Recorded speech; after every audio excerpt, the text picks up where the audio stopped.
अस्सलाम वालेकुम, मैं हूँ गुलाम रसूल भट्टी और आप देख रहे हैं मेरा डिजिटल चैनल। नाज़रीन, हम बड़ी एक्सक्लूसिव जो डिटेल्स हैं वो आपके सामने रखनी है कि किस तरह काजी फायज ईसा साहब की एक्सटेंशन वाला मामला भी बढ़ गया है। इस हवाले से एक बड़ा अहम प्लान जो है वो आपके सामने रखना है कि आप किस तरह जो तमाम गेम डाली गई कि जनाब एक्सटेंशन दी जाएगी और एक्सटेंशन जनाब होगी और उसके लिए जनाब पता नहीं काजी साहब ने क्या क्या किया। एक तो ख़बर ये है। दूसरी नाज़रीन काम बड़ी ख़बर जो है वो ये है कि अब लाहौर हाई कोर्ट से भी आपको बताया कि 12 जजेस जो हैं वो तैयार बैठे हैं अपने जो इस्तीफ़े हैं, और इसके साथ साथ अब सुप्रीम कोर्ट से भी जो तकरीबन 12 जजेस हैं वो उन्होंने बगावत कर दी है काजी फायज ईसा के ख़िलाफ़। ये बहुत बड़ी ख़बर जो है वो आपके सामने रखने जा रहा हूँ कि किस तरह जब फुल कोर्ट इजलास भी चल रहा था उसमें कौन जो है वो बगावत कर रहा था, कौन जो है वो खिलाफ जा रहा था, क्यों काजी फायज ईसा साहब ने अब आपको समझ आएगी कि क्यों काजी फायज ईसा साहब ने जो है वो ये मामला अपने पास नहीं रखा, क्योंकि जजेस बहुत ख़िलाफ़ थे इस इन चीज़ों के, यानी कि हक़ में थे। जो 6 जजेस ने ख़त लिखा उनके हक़ में बहुत ज़्यादा जजेस थे, तो काजी फायज ईसा साहब इसको टैकल नहीं कर सकते थे, तो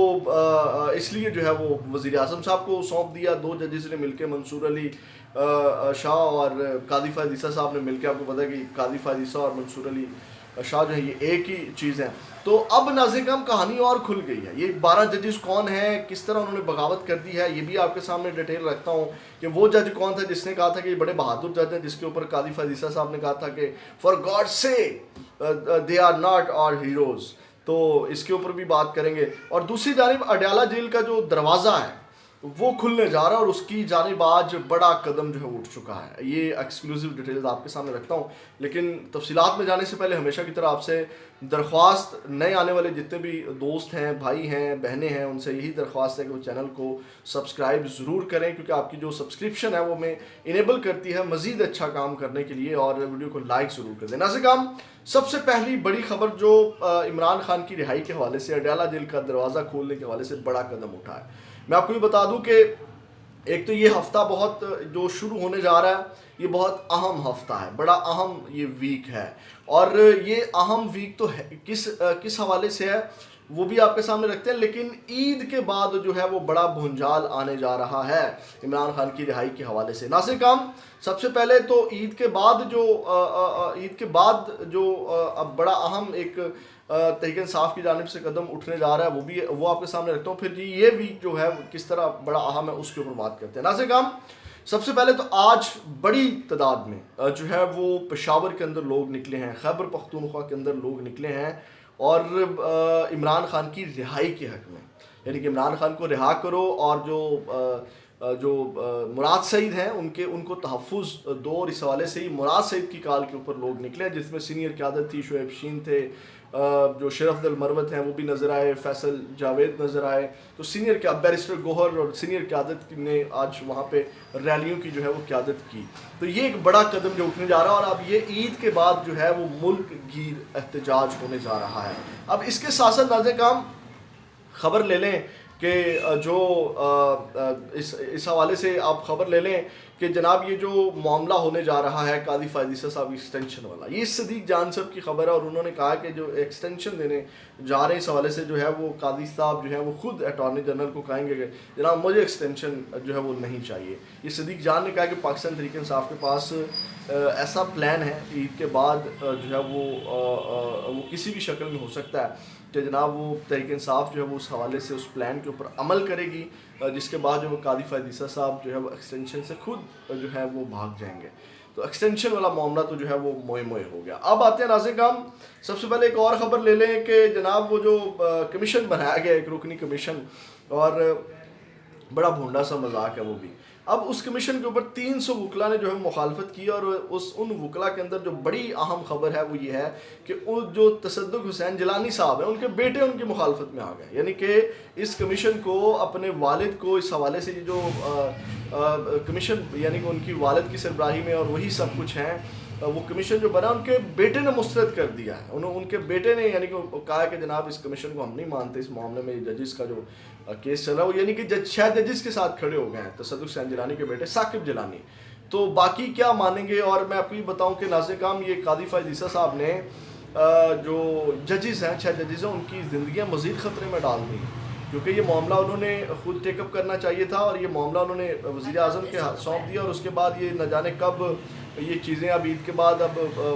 معاملہ ہوگا اور پھر جناب رپورٹ بنے گی اور یہ تمام چیزیں، تو اس حوالے سے بڑی تشویش کا اظہار کیا جا رہا ہے۔ اب ناظرین کام جو خبر لے لیں اندر کی جو بغاوت آئی ہے سپریم کورٹ سے، سب سے پہلے تو ناظرین کام جو جس جج نے کہا تھا کہ جناب یہ 6 ججز ہمارے ہیرو ہیں، وہ جسٹس اطہر مین اللہ صاحب تھے، اور اس کے اوپر جو قاضی فائز عیسیٰ صاحب نے بڑے غصے میں کہا کہ فار گاڈ سے they are not our heroes, تو جسٹس اطہر مین اللہ نے یہ بات کی تھی۔ اب ناظرین کام یہ جو بغاوت والا معاملہ ہے، اب کو لاہور ہائی کورٹ سے وکلا بھی ہیں، کچھ جو گروپ ہے اعظم نذیر تارڑ والا، وہ پریس ریلیز بھی جاری کرتا ہے ان کے حق میں، کروائی جاتی ہیں کہ جناب یہ جو کمیشن بنا ہے بلے بلے اور یہ اور وہ، لیکن جو تحریک انصاف کا گروپ ہے، حامد خان کا گروپ، وہ ذرا مخالفت میں پریس ریلیز جاری کر دیتا ہے۔ اب ناظرین کام جب فل کوڈ اجلاس چل رہا تھا تو وہاں جن ججز نے مخالفت کی، اور اسی وجہ سے جو ہے وہ قاضی فائز عیسیٰ صاحب نے اپنے پاس یہ معاملہ نہیں رکھا، کیونکہ جو ججز تھے 12 ججز تھے، اور یعنی کہ زیادہ تعداد میں جو ججز تھے انہوں نے کہا کہ یہ معاملہ ہمیں ٹیک اپ کرنا چاہیے، یعنی کہ آپ ٹیک اپ کریں اور یہ فل کورٹ جو ہے وہ بنایا جائے، فل کورٹ جو اس معاملے کو جو ہے وہ ٹیک اپ کرے، اس معاملے کو لے کر کے چلے۔ اب اس حوالے سے مختلف صحافیوں نے آج اس خبر کو ڈسکس کیا۔ ایک شفیق شریف صاحب ہیں، وہ کہتے ہیں کہ سننے میں آ رہا ہے کہ اس وقت سپریم کورٹ میں 6 ججز خط کے معاملے پر کچھ ججز نے چیف جسٹس پاکستان کے سامنے سخت سٹینڈ لے رکھا ہے، آنے والا ہفتہ فیصلہ کن ثابت ہو سکتا ہے۔ ججز کا ماننا ہے کہ اس معاملے پر فل کورٹ تشکیل دی جانی چاہیے۔ تو وسیم ملک صاحب ہیں، یہ بھی جرنلسٹ ہیں، انہوں نے کہا کہ باوثوق ذرائع کے مطابق اب یہ وہ ججز ہیں جنہوں نے بغاوت کی ہے قاضی فائز عیسیٰ صاحب سے، اور اس میں جسٹس منیب اختر صاحب ہیں، جسٹس یحییٰ آفریدی صاحب ہیں، جسٹس جمال خان مندوخیل ہیں، جسٹس اطہر مین اللہ ہیں، اور جسٹس عائشہ ملک ہیں۔ اب انہوں نے کہا کہ ان کے سمیت دیگر 7 ججز، تو 7 اور 5 12 ججز ہو گئے۔ قاضی فائز عیسیٰ اور جسٹس منصور علی شاہ کے وزیر اعظم سے ملاقات اور انکوائری کمیشن کی تشکیل کے فیصلے سے شدید اختلاف کرتے ہوئے فل کورٹ اجلاس میں کہا کہ اس معاملے کو سپریم کورٹ خود جوڈیشل سائیڈ پر دیکھے اور عدلیہ کو کسی صورت ایگزیکٹو خفیہ ایجنسیوں کے سامنے سرنڈر نہیں کرنا چاہیے۔ یہ بہت بڑی غلطی قاضی صاحب نے کی، اور وہ کیوں غلطی کی وہ بھی آپ کے سامنے ہے، کیونکہ 12 ججز ایک سائڈ پہ کھڑے ہیں اور آلموسٹ 18 ججز ہوتے ہیں میرا خیال سپریم کورٹ میں، تو باقی 8 ججز رہ جاتے ہیں، تو 8 سے جو فیصلہ آنا تھا وہ آپ کے سامنے ہے۔ تو اس کے بعد یہ ناظرین کام یعنی کہ 12 ججز جو ہیں مخالفت میں ہیں، یعنی کہ بڑا بھونجال یہ جو ہفتہ ہے، ایک ان ججز کے حوالے سے کوئی سٹینڈ لیا جا سکتا ہے، اوپنلی کوئی سٹیٹمنٹ آ سکتی ہے، کوئی قدم ہے وہ اٹھایا جا سکتا ہے۔ لاہور ہائی کورٹ ہے، وہاں سے بھی جو ججز تیار بیٹھے ہوئے ہیں، تو یہ ہفتہ ججز کے معاملے کے حوالے سے بڑا اہم ہے، اور سپریم کورٹ سے کوئی بڑی خبر آ سکتی ہے۔ کمنٹ سیکشن آپ کے لیے ہے، فیڈ بیک ضرور دیجیے گا، اپنا بہت زیادہ خیال رکھیے گا۔ پاکستان زندہ باد۔